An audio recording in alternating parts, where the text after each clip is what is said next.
Good morning student. Electrician और fitter प्रथम वर्ष के छात्रों के लिए वर्कशॉप कैलकुलेशन और साइंस विषय का आज ये छठा लेक्चर है।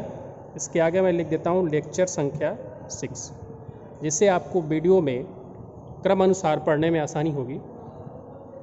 तो हम बेसिक इलेक्ट्रिसिटी के बारे में पढ़ रहे थे, जिसमें 5 वीडियो क्लासेस आपको दी जा चुकी हैं और इन 5 वीडियो क्लासेस में आपको इलेक्ट्रिसिटी से संबंधित जो भी महत्वपूर्ण टर्म थे वो आपको समझाया गया है। और आपको कहीं पे भी दिक्कत आती है आगे समझने में तो आप पीछे की जो वीडियो क्लासेज हैं उनको ज़रूर देखिए। अब हम आगे शुरू करते हैं। आज की जो छठी वीडियो क्लास है तो इसमें हमें पढ़ना क्या आज विद्युत परिपथ संबंधी नियम क्या हैं, अर्थात इलेक्ट्रिकल जो सर्किट्स हैं उनसे संबंधित नियम कौन कौन से हैं। तो देखिए, परिपथी गणना अर्थात जो सर्किट गणना संपन्न करने के लिए कुछ आधारभूत नियमों का अनिवार्य रूप से प्रयोग किया जाता है, जो नियम निम्न प्रकार से हैं। ये तो आपको हेडिंग लिख सकते हैं इस प्रकार से, और जिसमें से आपको जो पहला नियम आता है जो बहुत ही मोस्ट इम्पॉर्टेंट होता है, इसको हम ओम का नियम कहते हैं, जिसको ओम्स लॉ बोला जाता है। तो ओम्स लॉ के बारे में आप क्या लिखेंगे, इसके बारे में आप देख लीजिए, जो आपको स्क्रीन पे भी दिखाई देगा कि वैज्ञानिक जीएस ओम ने डीसी परिपथों में विद्युत धारा आई अर्थात करंट आई तथा विभवांतर भी तथा प्रतिरोध आर अर्थात रेजिस्टेंस आर के संबंध में एक नियम स्थापित किया था, जो ओम का नियम कहलाता है। और मुझे उम्मीद है कि ओम के नियम के बारे में सभी लोग परिचित होंगे।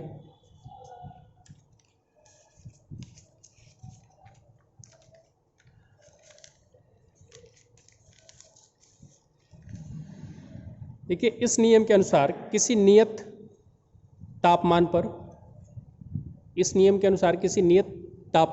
तथा नियत भौतिक परिस्थितियों में किसी बंद वैद्युतीय डीसी परिपथ में किसी प्रतिरोधक के सिरों पर पैदा होने वाला विभवांतर तथा उस प्रतिरोधक में से प्रवाहित होने वाली विद्युत धारा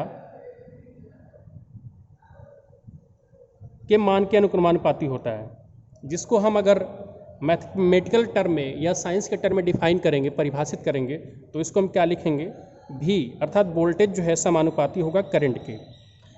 भी अर्थात वोल्टेज समानुपाती है करंट के, तो इसका आप खुद अगर विश्लेषण करें अपने दिमाग से तो इस बात का मतलब ये है, समानुपाती का मतलब ये है, यहाँ पे ये जो V है वोल्टेज को बता रहा है और I जो है करंट को बता रहा है। तो किसी बंद सर्किट में जिसमें से तापमान को नियत कर दिया गया है और उसका रेजिस्टेंस भी अगर नियत है, तो अगर वोल्टेज बढ़ाया जाएगा तो करंट पे क्या इफेक्ट पड़ेगा। अगर वोल्टेज बढ़ाया जाएगा तो करंट भी क्या होगा, बढ़ेगा। ये हमें किस नियम से पता चल रहा है, ओम के नियम में ये बताया गया कि वोल्टेज जो है समानुपाती होता है करंट के, अर्थात वोल्टेज का मान बढ़ेगा तो करंट का भी मान बढ़ेगा। इसका उल्टा भी हो सकता है, अर्थात करंट का मान बढ़ा है तो इसका मतलब वोल्टेज भी बढ़ा होगा। इसी नियम को अगर हम और आगे डिफाइन करते हैं, परिभाषित करते हैं, तो V बटे में I जब ये समानुपाती है, वोल्टेज करंट के समानुपाती है, तो वोल्टेज और करंट का जो अनुपात होगा वो एक कांस्टेंट वैल्यू आएगा। कहने का मतलब ये है कि मान लीजिए कि 6 वोल्टेज है, उस पर करंट आपकी कितनी है, 2 एम्पियर है, तो यहाँ पे आपका मान कितना आ रहा है, वोल्टेज और करंट का अनुपात कितना आ रहा है, 3 आ रहा है, क्योंकि 6 में अगर 2 का भाग देंगे तो 3 आएगा। इसका मतलब ये है कि अगर वोल्टेज बढ़ेगा तो करंट भी उसी अनुपात में बढ़ेगी और कांस्टेंट वैल्यू 3 ही आना चाहिए। इसका मतलब कि अगर वोल्टेज 9 हो जाएगा तो करंट क्या हो जाएगी, 3 एम्पियर की हो जाएगी, जिससे हमें ये पता चल रहा है कि वोल्टेज जो है क्या हो रहा है, समानुपाती हो रहा है करंट के। तो इसको हमने मैथमेटिकल टर्म में अर्थात गणितीय रूप में V बटे में I बराबर कांस्टेंट एक लेना होता है, क्योंकि जब प्रोपोर्शनलिटी अर्थात अनुपात का चिन्ह हटता है तो एक कांस्टेंट लगा दिया जाता है। तो V बटे में I बराबर हो गया R। अब इस नियम से हम कई तरह के समीकरण जो है लिख सकते हैं। यहाँ से अगर R बराबर लिखा जा सकता है V बटे में I, और V बराबर क्या लिखा जा सकता है, IR, और I बराबर क्या लिखा जा सकता है, V बटे में R। इस नियम को कैसे याद करना है, अर्थात ओम्स लॉ को जो लड़के भूल जाते हैं कि कैसे याद करना है केवल, तो उनके लिए मैं एक और तरीका बताऊँगा, जो तरीका जो थोड़ा बेस्ट होगा याद करने के लिए। आप यहाँ पर समझिए कि यहाँ पे जो है R जो है प्रतिरोध होगा, और प्रतिरोध का मात्रक क्या होता है SI पद्धति में, ओम होगा। हमेशा मात्रक आपको ध्यान देना चाहिए, क्योंकि अगर आप मात्रक नहीं जानते हैं तो आपका कॉन्सेप्ट अधूरा है। R जो है प्रतिरोध है ओम में, V क्या है विभवांतर है वोल्ट में, और I क्या है विद्युत धारा एम्पियर में। तो यहाँ से आपने तीनों जो राशियाँ थी उनके मात्रक देख लिए, और वो राशियाँ क्या व्यक्त कर रही हैं ये आपने देख लिया। R जो है प्रतिरोध के लिए, रेजिस्टेंस के लिए, V वोल्टेज के लिए, वोल्टेज आपको पता होगा वोल्ट में हमेशा मापा जाता है, और जो I है विद्युत धारा है वो एम्पियर में मापी जाती है। अब अगला जो हेडिंग आता है या जो अगला नियम आता है, इसके लिए किरचॉफ का नियम आता है। तो जटिल प्रकार की DC परिपथों के लिए रूसी वैज्ञानिक किरचॉफ ने 2 नियम प्रस्तुत किए जो निम्न प्रकार हैं। तो पहला नियम किरचॉफ ने ये बताया कि समेशन ऑफ I अर्थात करंट का, धारा का बीजगणितीय योग कितना होगा, 0 होगा। अब इस नियम की मैं व्याख्या आपको जो है और स्पष्ट ढंग से करूंगा ताकि आपको समझ में आए कि समेशन ऑफ I अर्थात धाराओं का बीजगणितीय योग 0 का मतलब क्या है। दूसरे शब्दों में किसी परिपथ के किसी संगम की ओर जाने वाली विद्युत धाराओं का योग तथा संगम से दूर जाने वाली धाराओं का योग के बराबर होता है। अर्थात अगर इसको कहा जाए कि यदि संगम की ओर जाने वाली विद्युत धाराएं I1 तथा I2 हैं, ध्यान दीजिएगा, हम कह रहे हैं कि जंक्शन, संगम का मतलब क्या होता है, जंक्शन। यहाँ पे जो हिंदी वाला शब्द है उससे बेटर आपको इंग्लिश वाला समझ में आएगा कि किसी वायर में अगर कहीं पे जंक्शन बन रहा है, तो मान लीजिए जंक्शन पे जो करंट आ रही है, संगम पे जो करंट आ रही है वो I1 और I2 है, तथा जंक्शन से जो करंट दूर जा रही हैं वो I3, I4, I5 है। इसका मतलब ये हो गया कि जो संगम की तरफ करंट आ रही हैं I1 प्लस I2 का योगफल जो होगा संगम से दूर जाने वाली करंट अर्थात I3 plus I4 plus I5 के बराबर होगा। तो हमने कुल मिलाकर ये किया क्या है, अगर हम इसका सम करेंगे, समेशन करेंगे, तो इनका बीजगणितीय योग क्या होगा, 0 आएगा। क्यों? क्योंकि अगर इनको हम पक्षांतर करेंगे तो ये अगर बाएं पक्ष में जाएंगे या इनको दाएं पक्ष में भेजेंगे तो इनका चिन्ह क्या होगा, बदल जाएगा। तो इस प्रकार से इनका बीजगणितीय योग क्या आएगा, 0 आएगा, जिसको किरचॉफ ने ये बताया था कि समेशन ऑफ I अर्थात करंट का बीजगणितीय योग 0 होता है।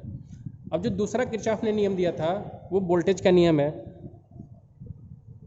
तो वोल्टेज के नियम में क्या बताया था किरचॉफ ने कि किसी बंद DC परिपथ में आरोपित विद्युत वाहक बलों का बीजगणितीय योगफल परिपथ के घटकों के वोल्टेज ड्रॉपों के बीजगणितीय योग के तुल्य होता है। अर्थात समेशन ऑफ E मतलब कि जो EMF का योगफल है वो कुल वोल्टेज ड्रॉप के योगफल के बराबर होता है। इसको भी आप एक बार जो है जैसे करंट का नियम था उसके नियम की तरह समझते हैं। तो अगर इसको समझना है तो आप एक बात इस तरह से समझ सकते हैं कि अगर मान लीजिए कि एक कोई 6 वोल्ट की बैटरी है,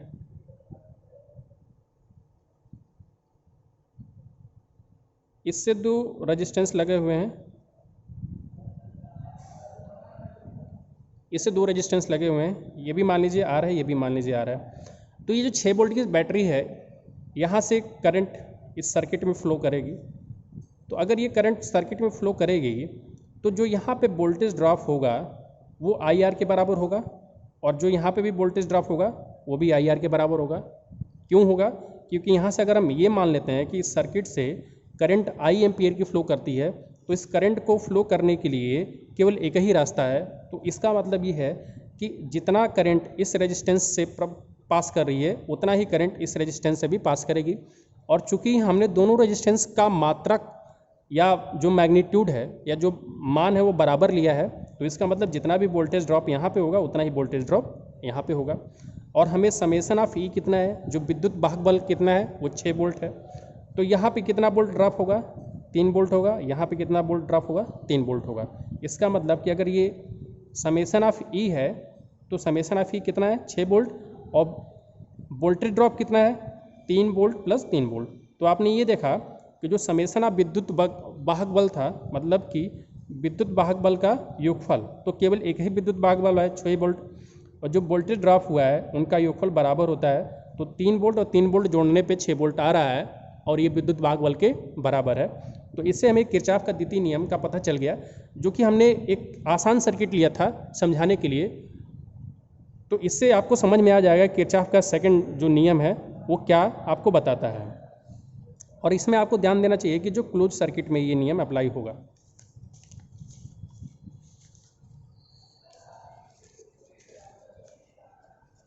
आगे जो हमारे हेडिंग है इसमें हम जूल का नियम पढ़ेंगे। तो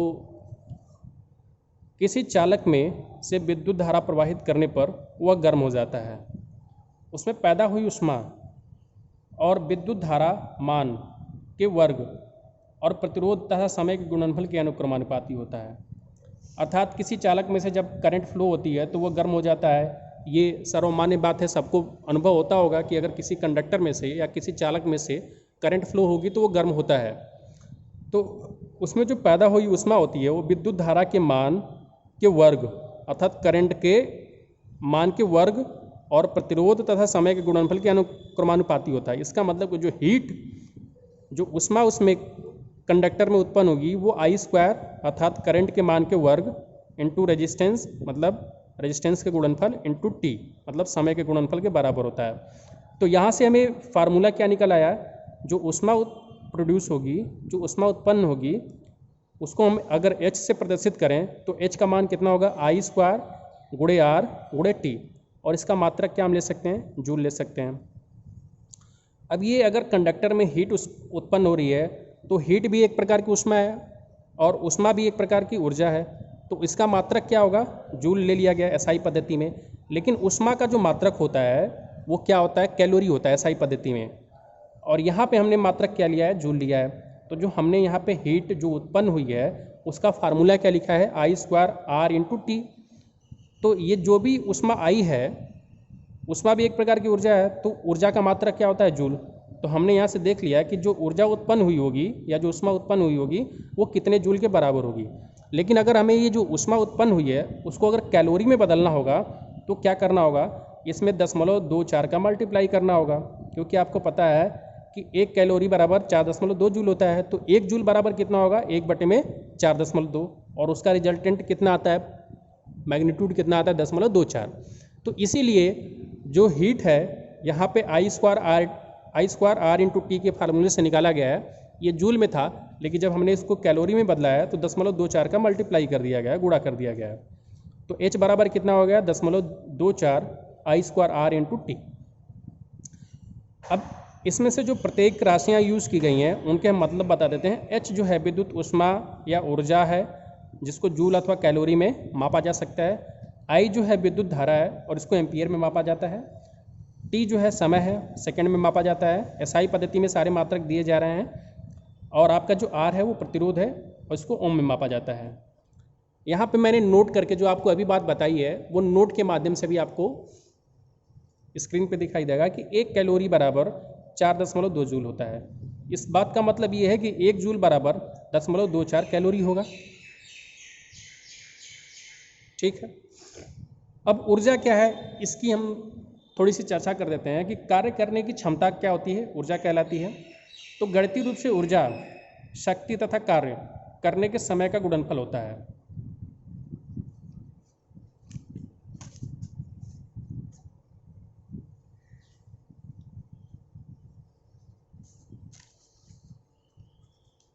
तो यहाँ से देखेंगे ऊर्जा जो है, अर्थात ऊर्जा को हम कैसे परिभाषित कर सकते हैं। तो ऊर्जा को अगर हम ई से व्यक्त करें, अर्थात एनर्जी से ई से व्यक्त करें, तो ऊर्जा बराबर क्या होगा, शक्ति गुणे समय। शक्ति को हम किससे प्रदर्शित करते हैं, पी से, जिसको पावर बोलते हैं, और समय को हम टी से प्रदर्शित करते हैं। तो इसका मात्रक भी क्या होगा, जूल होगा। और 3600 जूल बराबर 1 वाट घंटा होता है। याद रखना होगा आपको कि अगर ऊर्जा का मान 3600 जूल आता है तो उसको अगर हम वाट घंटा में बदलेंगे तो वो कितने वाट घंटा के बराबर होगा, 1 वाट घंटा के तुल्य होगा। तो वस्तु की स्थिति के अनुसार ऊर्जा 2 प्रकार की होती है।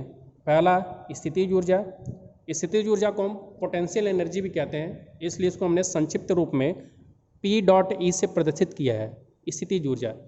स्थितिज ऊर्जा क्या होती है, इसका मैग्नीट्यूड अर्थात इसका परिमाण कैसे निकाला जाता है, तो M गुणे G गुणे H के फार्मूले से निकाला जाता है, जहाँ पे M क्या होता है, वस्तु का द्रव्यमान, G क्या होता है, गुरुत्वाकर्षण बल, और H क्या होता है, वस्तु धरातल से कितनी ऊंचाई पे है। अगर आपको पता है कि वस्तु कितनी धरातल से कितनी ऊंचाई पे है और उसका द्रव्यमान कितना है और उसमें गुरुत्वीय त्वरण का गुणा कर दिया जाएगा तो उस वस्तु की स्थितिज ऊर्जा आपको पता चल जाएगी। तो स्थितिज ऊर्जा का सूत्र क्या है, m×g×h। आगे हमने आपसे बताया कि जो ऊर्जा होती है वो दो प्रकार की होती है, इसमें से एक को स्थितिज ऊर्जा कहा जाता है। तो स्थितिज ऊर्जा के बारे में हमने देख लिया कि स्थितिज ऊर्जा m×g×h के फार्मूले से निकाली जा सकती है, जहाँ पे m वस्तु का द्रव्यमान, g गुरुत्वाकर्षण बल, h ऊंचाई होता है। सेकंड जो रूप है ऊर्जा का, गतिज ऊर्जा, इसके बारे में देखते हैं। तो गतिज ऊर्जा क्या होती है, वस्तु में जो गति के कारण ऊर्जा होती है उसको हम गतिज ऊर्जा कहते हैं। और वस्तु में जो स्थितिज अर्थात जब वस्तु रेस्ट में होती है तो उसके कारण रेस्ट में जो वस्तु की ऊर्जा होती है उसको हम स्थितिज ऊर्जा कहते हैं। तो गतिज ऊर्जा का सूत्र क्या बनेगा, 1/2 mv²। चूँकि इसमें जो ऊर्जा होती है गतिज ऊर्जा वो गति के कारण होती है, इसलिए इसके फार्मूले में अगर सूत्र देखा जाए काइनेटिक एनर्जी निकालने का तो 1/2 m×v², जहाँ पे v क्या होता है, वस्तु की गति होता है। तो अर्थात वस्तु के द्रव्यमान में वस्तु की गति के वर्ग का गुणा करने से हमें क्या निकल आता है, गतिज ऊर्जा निकल आती है। अब अगला जो हमारा पॉइंट है इसमें विद्युत शक्ति अर्थात इलेक्ट्रिकल पावर क्या होता है। तो किसी वैद्युतिक मशीन की जो कार्य करने की दर होती है वही शक्ति कहलाती है। और यही मैकेनिकल में भी शक्ति की परिभाषा ये होती है। तो जो विद्युत की शक्ति है और जो मैकेनिकल शक्ति है दोनों की परिभाषा क्या है, सेम है कि कार्य करने की दर को हम क्या बोलते हैं, शक्ति बोलते हैं। तो शक्ति की परिभाषा क्या होगी, कार्य बटे में समय। तो शक्ति को अगर हम P से प्रदर्शित करते हैं और कार्य को W से और समय को T से, तो हमारा सूत्र क्या बन जाएगा, शक्ति का P = W/T। और W क्या है, कार्य है। तो कार्य का मात्रक क्या होता है, जूल, और समय का मात्रक क्या होता है, सेकेंड। तो यहाँ से आप देखिएगा कि जो पावर है अर्थात जो शक्ति है उसका मात्रक जो है क्या बन जाएगा, जूल प्रति सेकंड। तो शक्ति का मात्रक जूल प्रति सेकंड भी हो जाता है।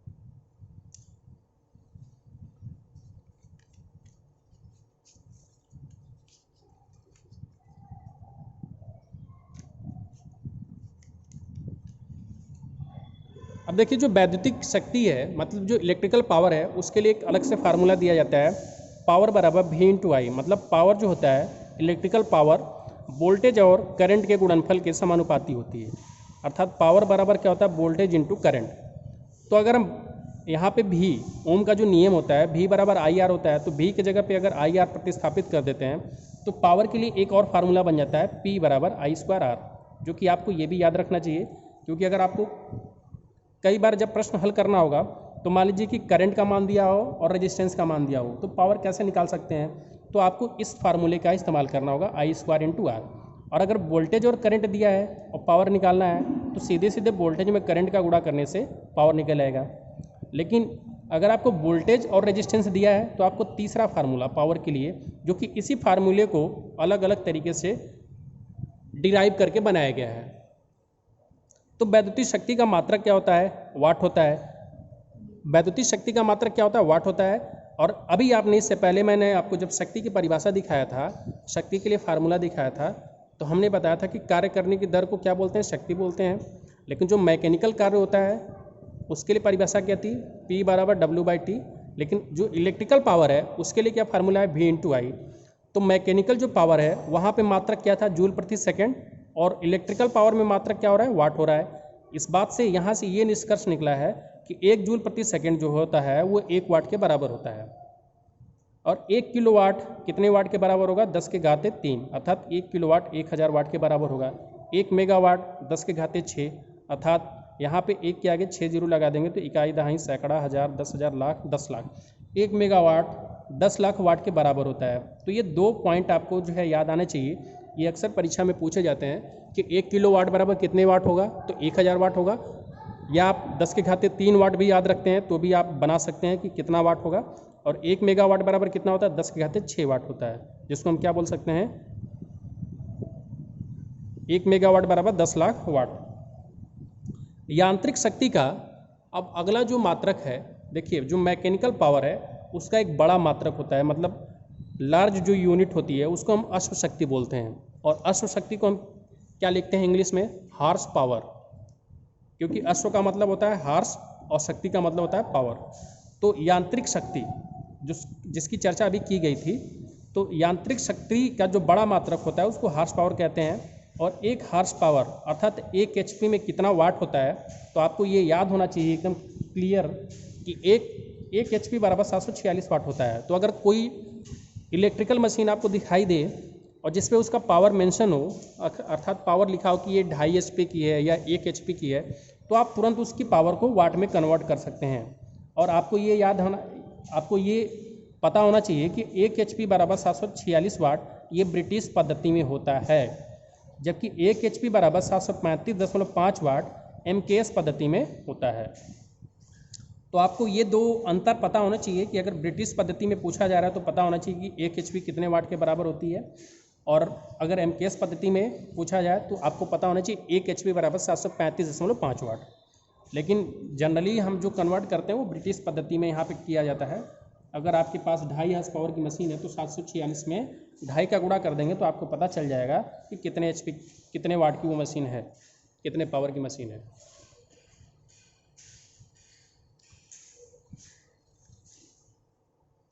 तो आज के लिए इतना ही। वीडियो में हमने आपको इलेक्ट्रिकल पावर तक समझा दिया है। आगे हम इस वीडियो को कंटिन्यू करेंगे। वीडियो देखने के लिए आपको धन्यवाद।